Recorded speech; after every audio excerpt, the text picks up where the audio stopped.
Um sermão proferido para a leitura do Dia do Senhor, dia 30 de março de 1902. Proferido por Spurgeon na capela de New Park Street, em Stourport, na noite do Dia do Senhor, durante o inverno de 1859 a 1860.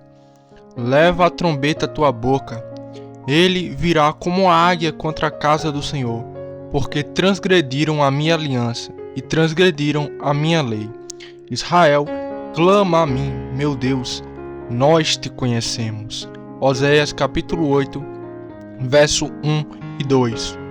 Não utilizamos música instrumental na adoração a Deus, pois consideramos que seria a violação da simplicidade de nossa adoração. Achamos muito melhor ouvir as vozes de homens e mulheres cristãos do que todos os sons que podem ser feitos por instrumento. No entanto, tenho certeza de que não há nenhum cristão aqui que se oponha a um ministro que pode tocar bem um instrumento.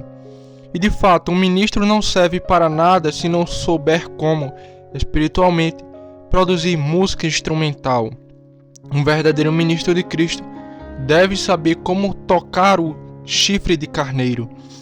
Também para que os muros de Jericó trema e caia. E então ele deve saber como tocar a harpa, para que quando alguém de vocês estiver inquieto, ele possa ser você como Davi foi para Saul, possa expulsar o espírito maligno que o perturba.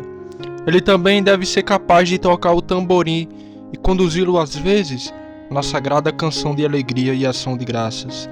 Na sagrada também, enquanto ele diz: cantai ao Senhor porque ele triunfou gloriosamente.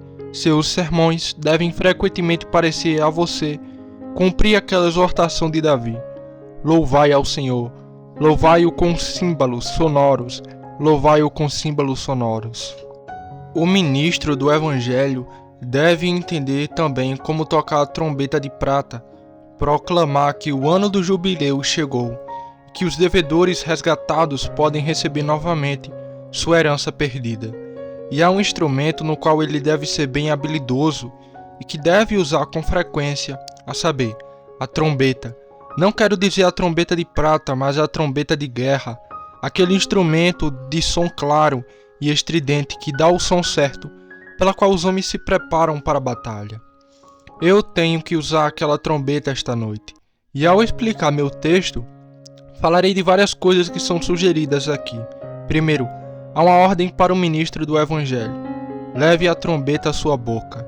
Há, em segundo lugar, a razão específica dessa ordem, a fim de que ele possa divertir o povo de Deus, porque eles transgrediram minha aliança e transgrediu minha lei. Então, em terceiro lugar, há outra razão especial anexada, porque Deus estava prestes a executar o julgamento sobre esses pecadores. Ele virá como águia contra a casa do Senhor. No segundo versículo encontramos nosso quarto ponto, o resultado abençoado do toque desta trombeta. Israel clama a mim, Deus meu, nós te conheceremos. Primeiro ponto, então aqui está uma ordem ao ministro do Evangelho: leve a trombeta à sua boca. O hebraico diz: coloque a trombeta no céu da boca. Coloque-o na boca, mantenha lá. Não coloque algumas vezes e depois o abaixe novamente, mas tenha sempre pronto para soar a nota do alarme. Coloque-o no céu da boca, sopre com toda a sua força e deixe os homens ouvirem que o alarme não vem apenas de seus lábios, mas de dentro de sua boca e também de seu coração. Com tal seriedade você deve soar a trombeta de advertência. O que significa o ministro levado a trombeta à tua boca? Eu acho só isso. Em primeiro lugar, quando o ministro está lidando com as almas dos homens, o tom que ele usa deve ser muito decisivo. Ele não deve colocar a harpa de um pequeno judeu em sua boca, de modo que as pessoas dificilmente saibam se ele está fazendo barulho ou não. Ele deve tocar uma trombeta e produzir um som decisivo, para que os homens possam saber que o pecado é reprovado, que virtude é elogiado.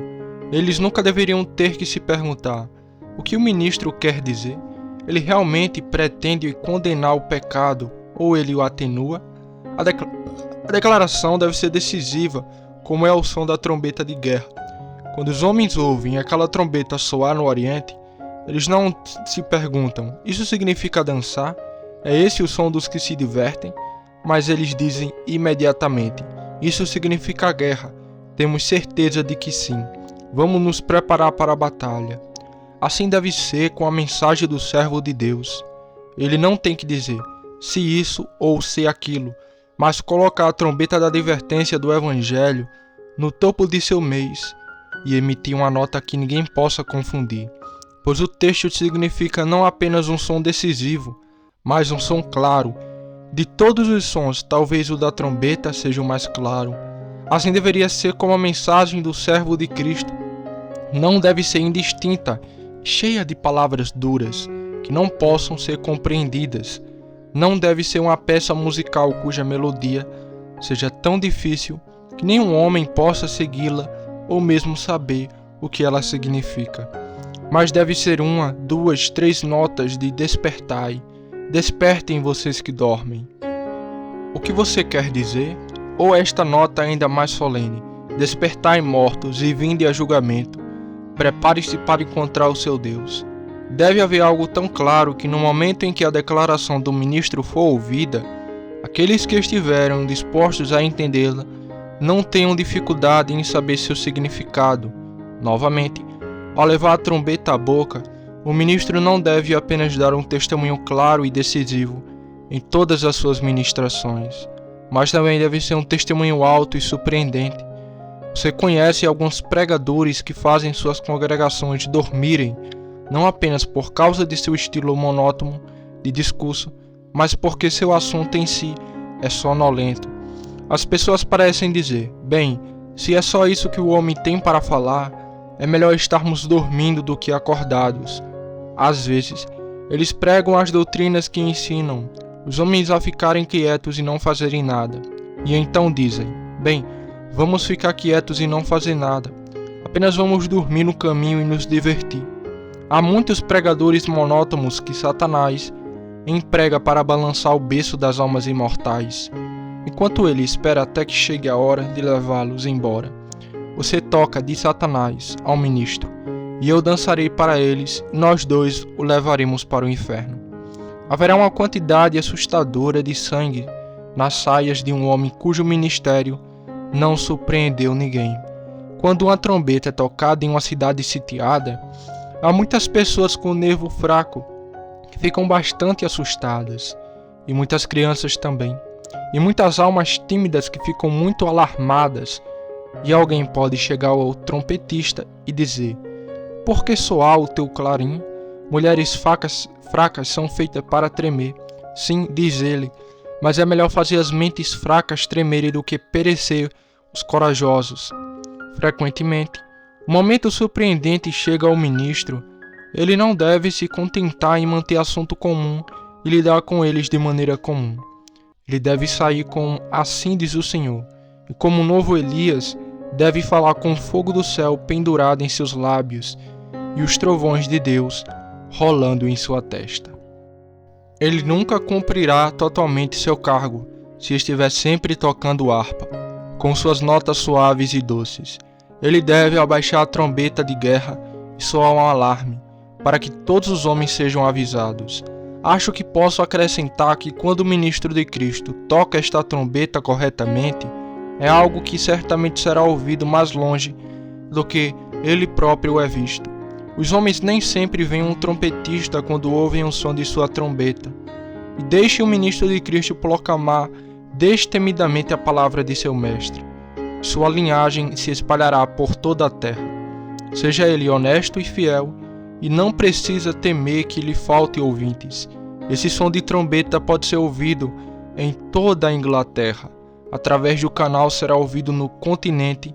Ele irá além das montanhas e fará com que as montanhas rochosas ecoarem com o som. Que ele apenas pregue todo o Evangelho e coloque a trombeta do céu da boca a todas as reuniões de oração. Mas não posso esconder de mim mesmo o fato de que há muitos cujos rostos eu nunca vejo lá, ou se os vejo uma vez por ano, é realmente um deleite.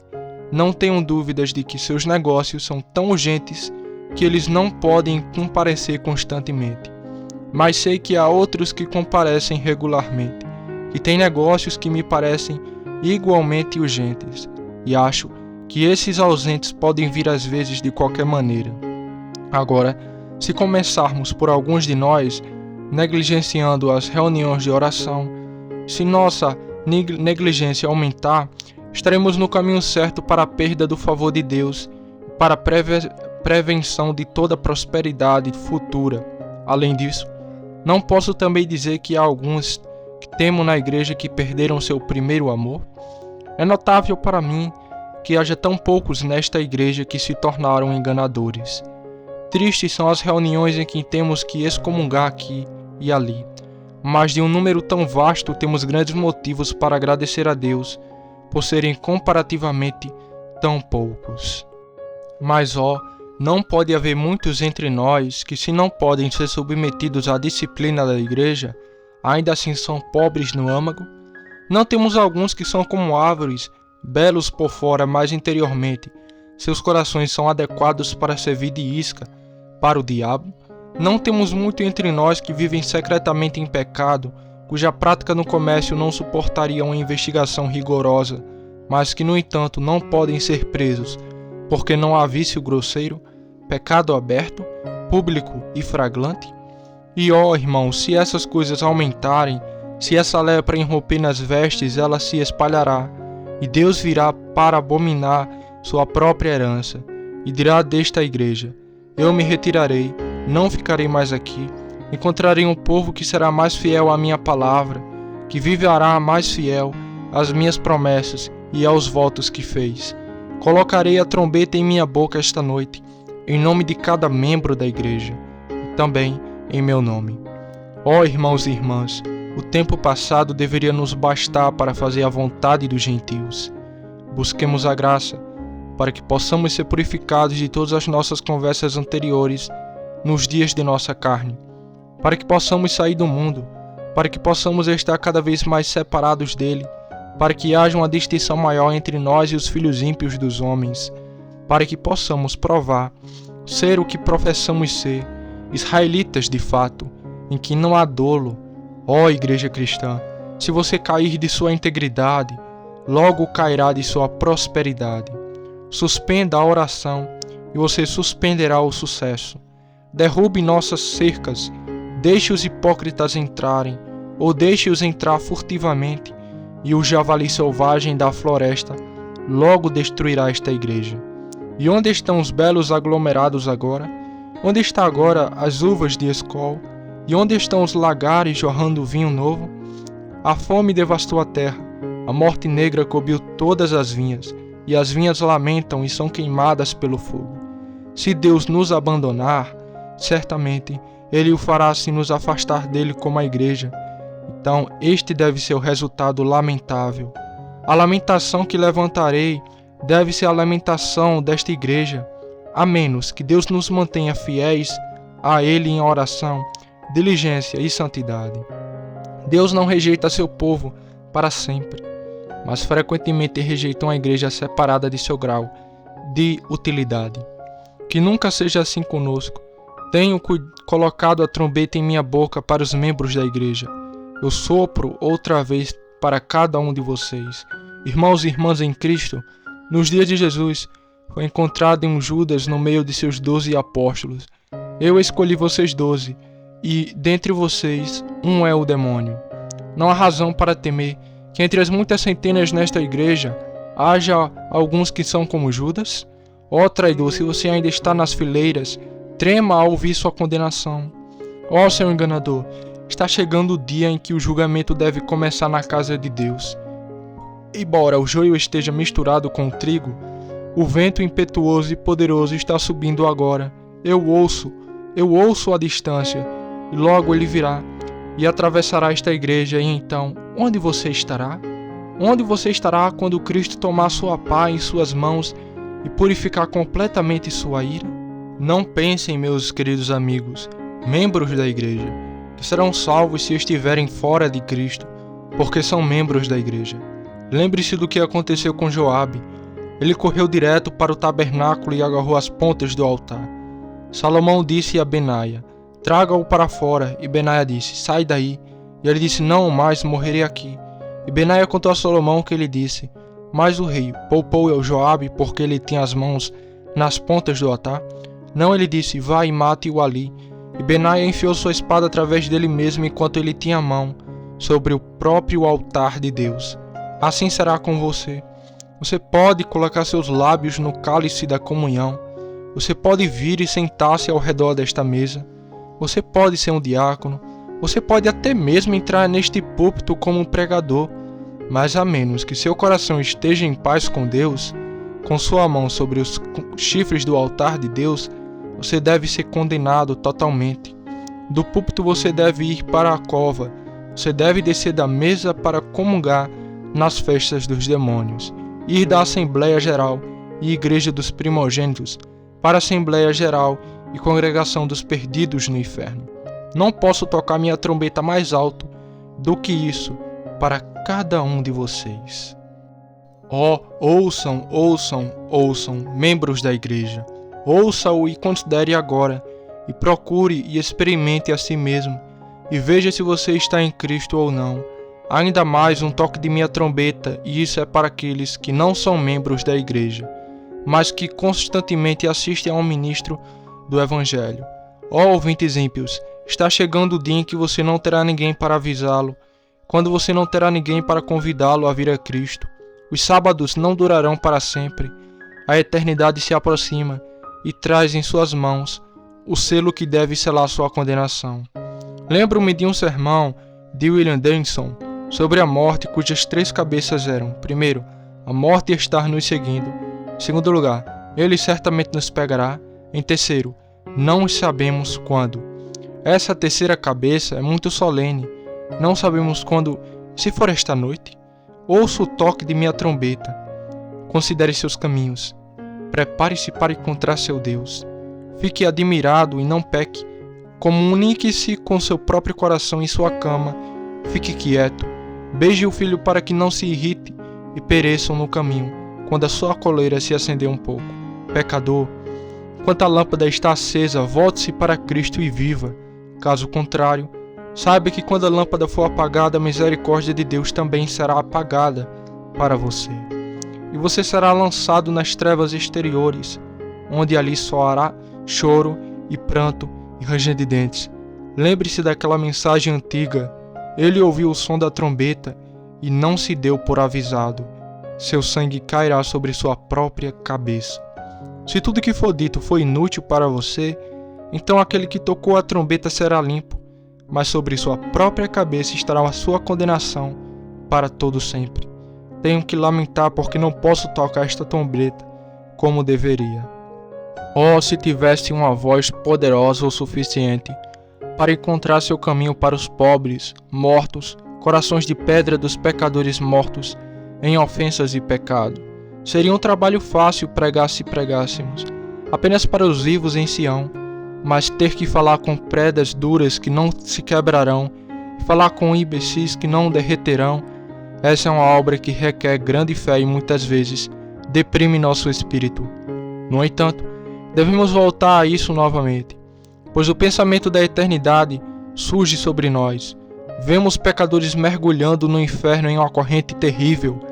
Vemos a sepultura repleta de seus cadáveres e o inferno inchando com seu sangue. Observamos como cada noite suga sua presa, como todos os dias fecha sua mandíbula devoradora sobre os milhares indefesos de nossa raça. E não podemos ficar parados, especialmente quando temos diante de nós alguns que sairão dessas galerias e desses bancos para ajudar a alimentar as queimaduras eternas no inferno. Eu disse que haveria alguns assim, quero dizer, a menos que se arrependam, todos da mesma forma perecerão. Se pudéssemos olhar para o rosto de qualquer homem e saber que ele estaria atormentado dentro de um ano, oh, que pena sentimos dele. Dificilmente poderíamos descansar sobre tal fardo. Tenho certeza de que não deveria dormir esta noite.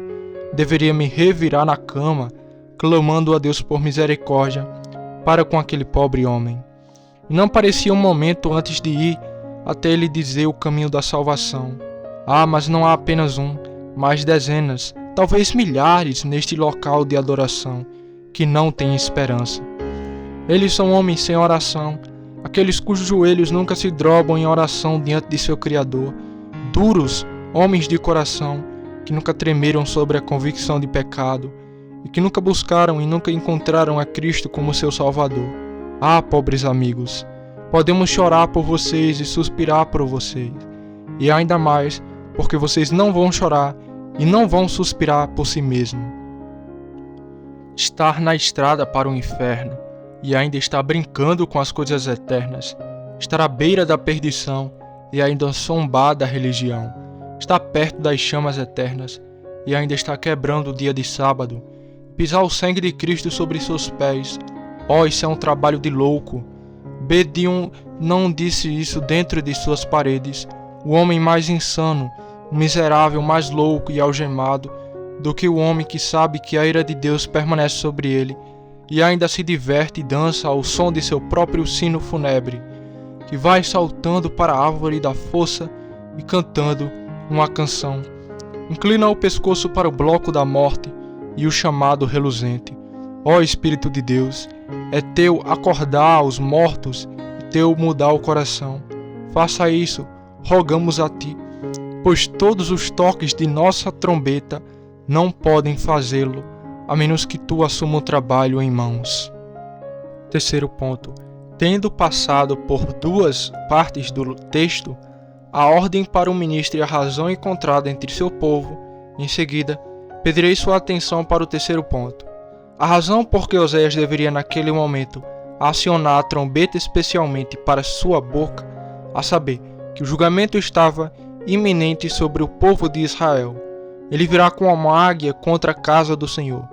Diferentes expositores deram várias interpretações desse versículo e o aplicaram à praga peculiar que estava prestes a cair sobre o povo israelita.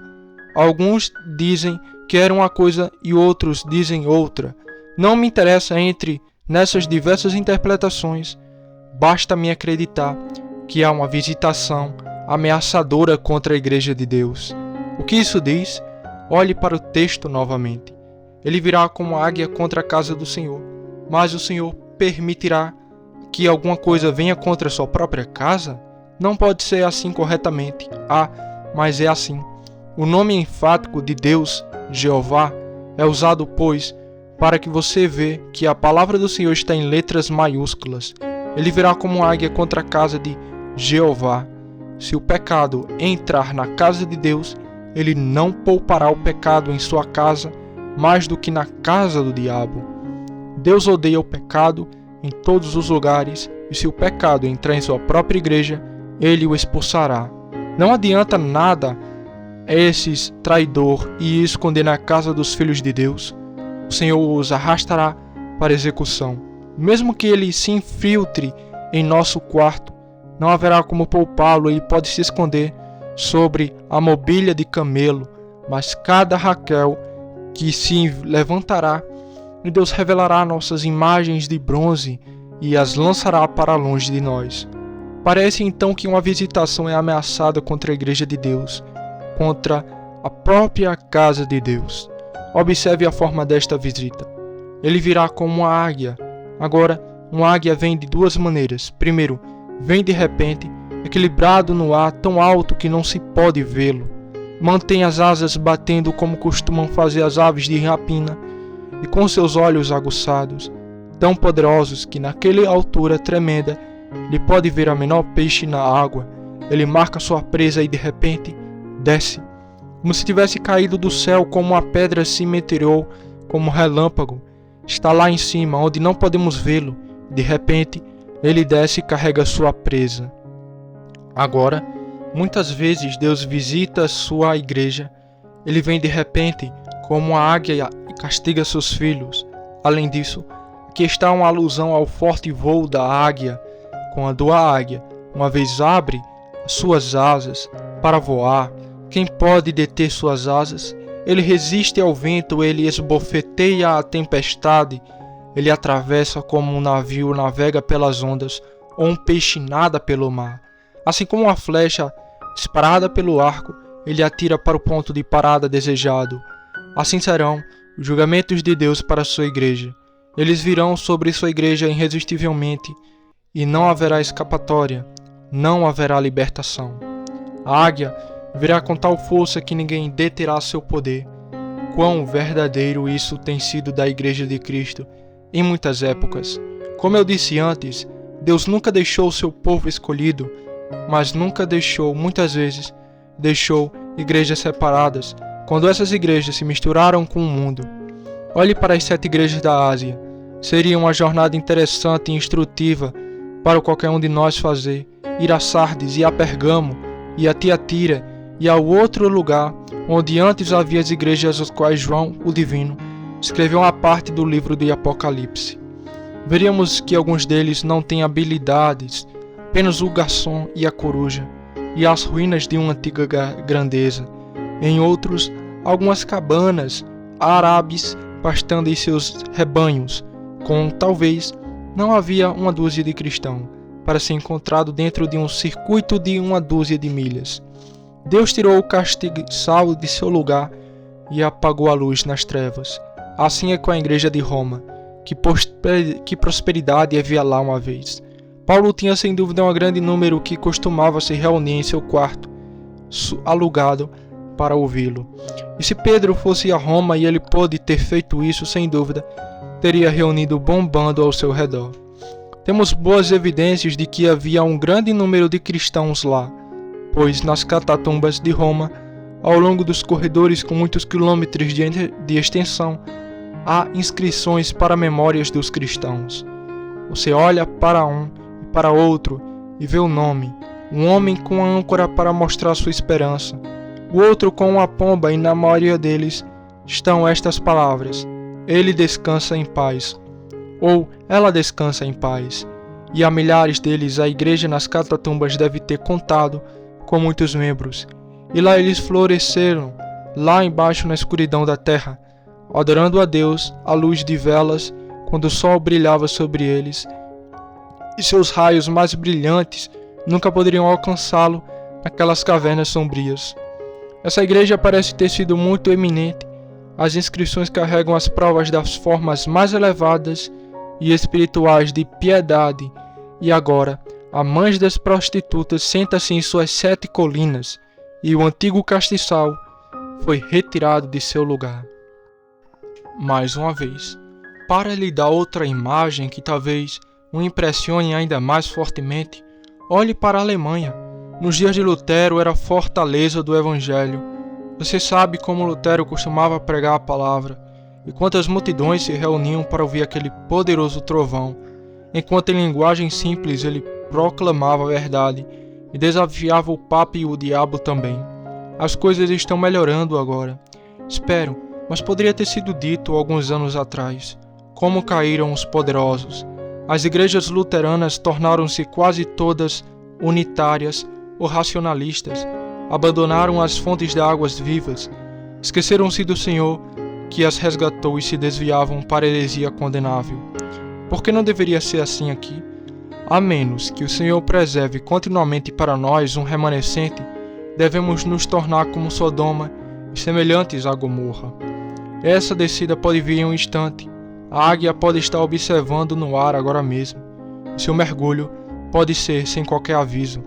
Pode vir uma destruição repentina como a dor de uma mulher em trabalho de parto, e não poderemos escapar. Contanto que andemos com Deus, contanto que sejamos fiéis à fé, contanto que trabalhemos pela salvação de almas, contanto que estejamos seguros, mas tão certo quanto é permitido que o pecado se espalhe entre nós, se o espírito de tristeza, de falsidão da doutrina, de falsa de oração, se infiltrar aqui, tudo estará acabado conosco. O Senhor dirá: deixe-me ir daqui. Será ouvido neste lugar o que foi ouvido no templo pouco antes do tempo de sua destruição por Tito. Dize que foi ouvido dentro do véu uma rajada de vento, e o sumo sacerdote que estava oficiando declarou ter ouvido a voz dizer: levante-se e vamos embora. Essa voz foi ouvida em muitos lugares. Poderia apontar capelas onde essa voz deve ter sido ouvida, casas de orações onde antes havia multidões de ouvintes, mas que agora estão cobertas de poeira e teias de aranha, onde quase ninguém imporá entrar, e onde quem entra sente frio, maçante e descuidado. Será assim com esta igreja? Deus me livre. Tu, Deus de Benjamin Kirsch, teu servo sofredor. Você, Deus de Jill, seu servo que declarou a verdade em toda a sua plenitude. Tu, Deus do Santo Ripon, a quem tomaste para si. Você que tem sido Deus desta igreja, pois, eis estes muitos anos. Você que nos manteve sobre a sombra de suas asas e nos colocou em uma posição de altos privilégios e responsabilidades. Seja você nosso Deus até a vinda de nosso Senhor e Salvador Jesus Cristo, e então para todo sempre. Acho que não preciso dizer mais nada a respeito desta grande e solene razão pela qual a trombeta deve ser tocada, mas deixe-me para encerrar apenas deter por 1 ou 2 minutos sobre o muito belo e efeito abençoado deste toque da trombeta.